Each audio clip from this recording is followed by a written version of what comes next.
হয়েছে বাংলাদেশ সেনাবাহিনীতে সৈনিক হিসেবে কর্মরত একজন সৈনিক, তার নাম হচ্ছে মাসুম। মাসুম ভাই স্টোরিটি আমাকে যখন দিয়েছেন এবং তিনি বলেছেন স্টোরিটি উনি ওনার মায়ের মুখ থেকে শুনেছেন। ঘটনাটির সময়কাল 1970-এর দশকের শেষ দিকে।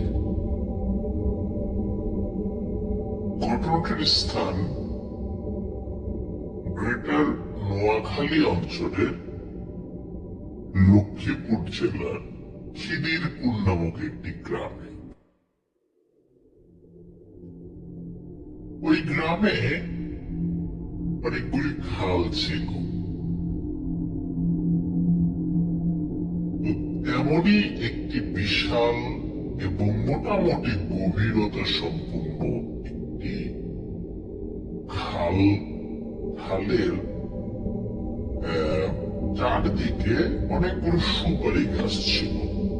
বাংলাদেশের বিভিন্ন জায়গা বিভিন্ন কারণে বিখ্যাত, যেমন আমাদের রাজবাড়ী জেলা চমচমের জন্য বিখ্যাত, টাঙ্গাইলও চমচমের জন্য বিখ্যাত, তারপর কুমিল্লা রসমালাইয়ের জন্য বিখ্যাত। তো ঠিক তেমনি বাংলাদেশের বিভিন্ন জায়গায় যেমন রাজশাহীর আম, এরকম ভাবে লক্ষ্মীপুর কিন্তু সুপারির জন্য বিখ্যাত। ওই খালের চতুর্দিকে অসংখ্য সুপারি গাছ ছিল।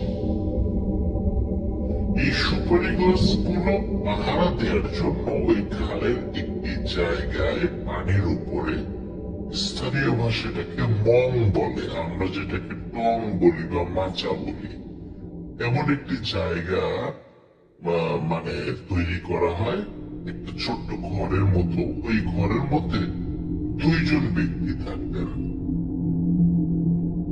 এর মধ্যে একজন, যাকে কেন্দ্র করে এই ঘটনা,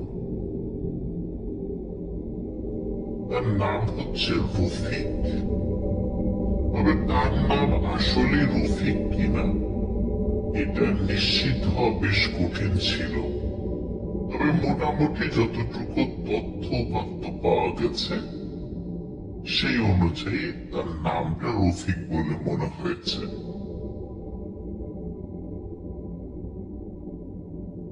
এই রফিক যখন রাত্রে পাহারা দিল, তার সাথে একজন লোক থাকত। গভীর রাতে তিনি ওই সুপারি গাছের ভেতর থেকে ঝুম ঝুম ঝুম ঝুম আওয়াজ শুনতেন। এভাবে একদিন, 2 দিন, 3 দিন এরকম শুনতে শুনতে 7 দিনের দিন এটি কি, এটি উনি শনাক্ত করতে সক্ষম হন। কারণ ওই 7 দিনের দিন ওই ঝুমঝুম শব্দকারী ওই বিশেষ সুপার ন্যাচারাল এন্টিটি তার সামনে এসে দাঁড়ায়। দেখতে পান অপরূপ সুন্দরী এক নারী, এবং সে সুন্দরী নারী ওই দিন তাকে বিয়ের কথা বলে। ওই রফিক উনি অবিবাহিত ছিলেন। তিনি এই প্রস্তাব পেয়ে রাজি হয়ে যান। মুহূর্তের মধ্যে ওই পরী একটি কাজী নিয়ে আসেন এবং তাদের বিয়ে সম্পন্ন হয়। বিয়ের পরে তিনি তার স্ত্রীকে বাড়িতে নিয়ে যান। বাড়িতে নিয়ে যাওয়ার পরে, যেহেতু গ্রাম অঞ্চল, এক কথা 2 কথা খুব দ্রুত মানুষের কানাকানি হয়ে চতুর্দিকে ছড়িয়ে যায় যে রফিক একটি পরীকে বিয়ে করেছে। চতুর্দিক থেকে লোকজন দেখতে আসে, কিন্তু কেউ আসলে দেখতে পায় না। শুধু রফিক এবং তার পরিবারের কিছু সদস্য দেখতে পেত, তাও রফিক সবসময় দেখতে পেল, তার পরিবারের সদস্যরা সবসময় দেখতে পেত না। আর বাহিরের লোকের তো দেখার কোনো প্রশ্নই আসে না। রফিকের পরিবার কৃষিকাজ করত।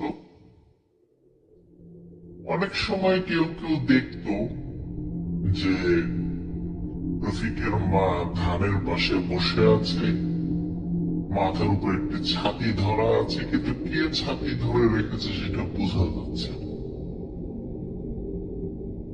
মোটামুটি স্বাভাবিকভাবেই তাদের দিন কাটছিল। এর মধ্যে রফিক তার মাকে বলে রেখেছিল যে তোমার বৌমা যে কাপড় পরে বিয়ে করেছিল আমাকে, এই কাপড়টি কিন্তু কখনো তোমার বৌমা যদি চায় তাকে দিও না। কারণ হচ্ছে রফিক বিয়ের পরে এই কাপড়টি তার মায়ের কাছে আমানত হিসেবে রেখে দিয়েছিল। তো তার মা বলে ঠিক আছে, চাইলে আমি দেব না। এইভাবে দিন চলছিল। এর মধ্যে আমাদের যে মাসুম ভাই, যিনি আমাকে স্টোরিটি দিয়েছেন, তার আপন চাচা, যিনি এই পরিবারের সাথে সংশ্লিষ্ট ছিলেন, আত্মীয় ছিলেন, তিনি একদিন সন্ধ্যার পরে রফিকের বাড়িতে যান। বাড়িতে যাওয়ার পরে রফিককে বলেন যে রফিক, তোমার ওয়াইফের সাথে আমি কথা বলতে চাই। রফিক বলে হ্যাঁ, আমার ওয়াইফ এখানে আছে, আপনি কথা বলবেন। তখন তিনি বলেন যে বৌমা, তোমরা তো বিয়ে করলাম, তোমাকে তো কখনো দেখলাম না, আর মিষ্টিও তো খেলাম না। এই কথা বলার সাথে সাথে বেশ মাত্র কয়েক মিনিট সময় লেগেছে। এর মধ্যে 10-12 কেজি মিষ্টি একটি প্যাকেট এনে বিছানার উপর ধপাস করে রেখে দেয়, কিন্তু কাউকে দেখা যায় না। তো মাসুম ভাইয়ের মানে যে চাচা, উনি খুব একটা বেশি অবাক হন নাই, কারণ যিনারা এরকম মিষ্টি এনে দিতেই পারেন। কিন্তু উনি একটা বিষয়ে খুব ভয় পান। সেটি হচ্ছে হঠাৎ ভয়ঙ্কর কণ্ঠে একটি শব্দ ওনার কানে ভেসে আসে। এই ভয়ঙ্কর কণ্ঠে মাসুম ভাইয়ের চাচাকে বলে, কোনো কিছুর সাথে আমাকে কম্পেয়ার করবি না, কোনো কিছুর সাথে আমাকে তুলনা করবি না, আর আমার সাথে অহেতুক কোনো কথা বলার চেষ্টা করবি না কেউ। যদি করিস খুব খারাপ হবে। ভয়ঙ্কর কণ্ঠে এই শব্দ শুনে শুধু যে মাসুম ভাই চাচা ভয় পেয়েছিলেন তা নয়, ওই বাড়ির অন্যান্য সদস্যরাও ভয় পেয়েছিলেন। মাসুম ভাইয়ের চাচা দ্রুত ওই বাসা থেকে বের হয়ে আসে এবং আর কখনোই ওই বাড়িতে, অন্তত এই উদ্দেশ্যে, আর কখনো চান নাই যে কখনো রফিকের ওয়াইফকে দেখতে চাইবেন তিনি। যাই হোক, এর মধ্যে ঘটে যায় একটি ঘটনা। এটি হচ্ছে, একসময় রফিক বাড়িতে ছিল না। সন্ধ্যার পরে আস্তে আস্তে বেশ দেরি হচ্ছিল। সন্ধ্যার পরে রফিকের সেই পরী স্ত্রী, শাশুড়ির কাছে মানে রফিকের মার কাছে গিয়ে বলেন যে মা আমার ওই ড্রেসটা একটু দেন তো। রফিকের মা প্রথমে বলে যে ড্রেস দিয়ে কি করবা, বলে না আমার একটু কাজে লাগবে আমাকে দেন। তো উনি আসলে প্রথমে দিতে রাজি না হলেও অতটা গভীরভাবে চিন্তা করেননি, যেহেতু চিন্তা করছেন যে এতবার করে যাচ্ছেন। তাছাড়া এই মেয়েটি তো আসলে আমাদের মানুষ না, সে জিন সম্প্রদায়ের। সুতরাং এত ঘন ঘন যাচ্ছে, যদি না দেই তাহলে যদি আবার সে রাগ করে। তো জাস্ট এতটুকু চিন্তা করে ওই ড্রেসটি ওই মেয়েকে দিয়ে দেন। যখনই ওই মেয়েটাকে ওই ড্রেস উনি দিয়ে দিয়েছেন, হঠাৎ করে বাড়ির চারদিকে ঝুম ঝুম ঝুম ঝুম শব্দ শুরু হয়েছে এবং শুধু ওই বাড়ির সদস্যরা দেখতে পারেন চারদিক থেকে 6টি পরী উড়ে উড়ে নেমে আসছে এবং নেমে আসার পর এই যে মেয়েটি, যে পরী মেয়েটি, তাকে ধরে নিয়ে আকাশে উঠতে উঠতে আবার ঝুমঝুম শব্দ করতে করতে চলে যায়। রফিক বাড়িতে ফিরে এসে এই ঘটনা শুনে সে বলে, হায় হায় তুমি এটা কি করেছো, কেন এটা দিয়ে দিলা? তখন রফিকের মা বলে, আমি আসলে বুঝতে পারিনি, এতটা গভীরভাবে চিন্তা করিনি। তখন রফিক কিছু ঘটনা বলে, সেটি হচ্ছে কোন এক রাতের বেলা রফিক বাড়িতে ফিরছিল। সাধারণত গ্রামের লোকজন যখন সাধারণত রাতে বেরিয়ে চলাফেরা করে এবং তারা বেশ সাহসী, তো রফিকও এমনই সাহসী একজন মানুষ। উনি বাড়িতে ফেরার সময় বড় একটি পুকুরের পাশে ধূপধাপ ধূপধাপ আওয়াজ হচ্ছিল। মনে হচ্ছিল বেশ কিছু মানুষ সেখানে গোসল করছে।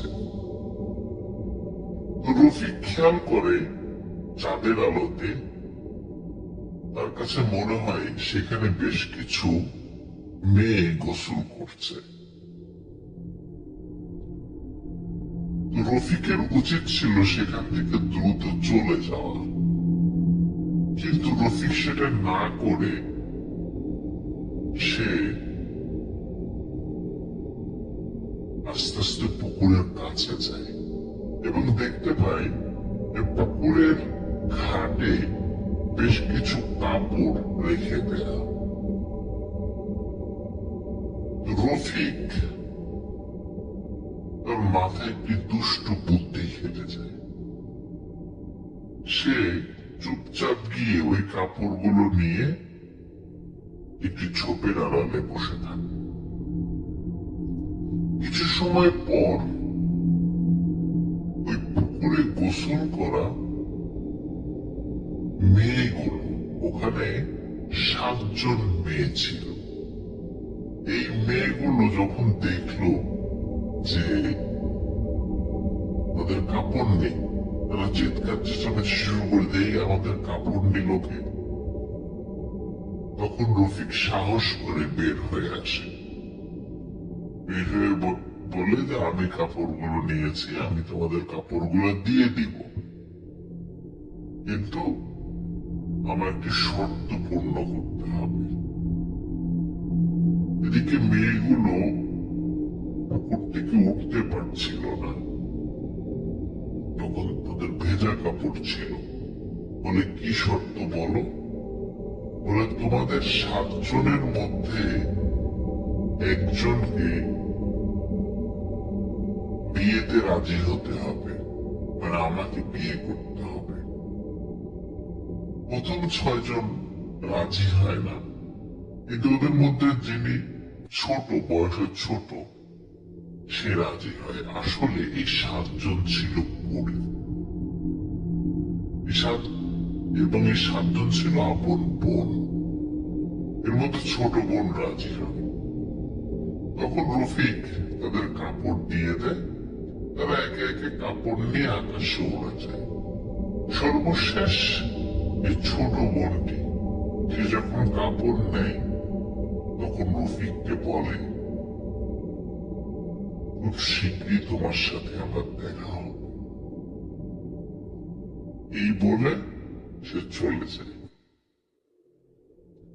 এবং এর পরেই রফিক এবং আর একজন ব্যক্তি, যিনি ওই সুপারি বাগান পাহারা দিত, তাদের সাথে, মানে তারা যখন ওই পাহারা দিত, তখন ওই পরী মেয়েটি সুপারি গাছের কাছে আসত এবং ঝুমঝুম শব্দ করত। অদ্ভুত বিষয় হলো যে রফিকের সাথে থাকা যে ব্যক্তি, ওই সময়টাতে সে এমন ভাবে ঘুমাতো যে কোনোভাবেই তাকে ডেকে তোলা যেত না। এভাবে 7 দিনের দিন রফিকের সাথে ওই মেয়েটির দেখা হয় এবং বিয়ে হয়। তারপরের ঘটনা তো গ্রামের সবাই জানে, বা রফিকের পরিবারের সদস্যরা জানে। রফিকের একজন আত্মীয়, তিনি রফিককে পরামর্শ দেয় এবং বলে যে তুমি খুবই একটা খারাপ কাজ করেছ।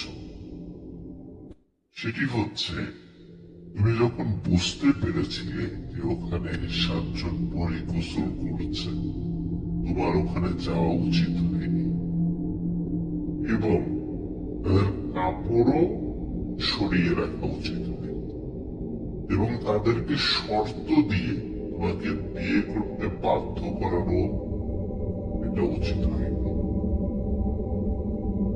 যেহেতু তারা শর্ত মেনে নিয়েছিল, প্রতিশ্রুতি দিয়েছিল, তারা তাদের প্রতিশ্রুতি রক্ষা করেছে।